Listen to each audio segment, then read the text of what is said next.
هەموو ئەوەی کە لە ئەرزادانراوە نمونە وێنەی لە ناو جسمی ئینسانە هەیە. ئەوەی لە دار و درەخت ئۆکسجینە بۆ دروستەکە و لە دووەم ئۆکسیدی کاربۆن ڕزگارتەکە، هەمان شت بە بچووکراوی لە لاشە و لەسیەکانی تویا هەیە. ئەو ڕێژەی ئاوشکانیەی کە لە زەویە هەیە بە هەمان ڕێژی 3/4 لە ناو لاشەی من و تویا هەیە. واتە ئینسان بچووکراوەیەکی ئەم کەونەیە کەوتۆتە بینی ئەرزێک و ئاسمانێکەوە وەکو دایە و باوە. بۆیە وفی الأرض آيات للموقنين دواتر وفي أنفسكم أفلا تبصرون إن جا وفي السماء رزقكم وما توعدون. واتا هەموو ڤیوەکانی لێگرتویت،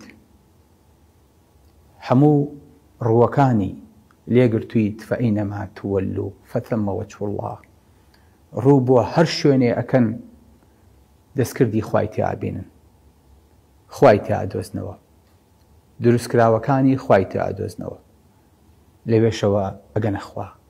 زۆر باسانی. بۆیە خوای گەورە نایەوێ ئێمە لە ئیمانێکی ڕەشۆکی و ئیمانێکی تەقلیدی و ئیمانێکی بۆ ماوەیی یا بمێنینەوە. نەخێر، ئێوێت یەقینمان بەم بابەتە زۆر بێ و ڕۆچین، چونکە هەتا ڕۆ بچین زیاتر تێگەین، هەتا تێبگەین زیاتر لە خوا نزیکە بینەوە. إنما يخشى الله من عباده العلماء.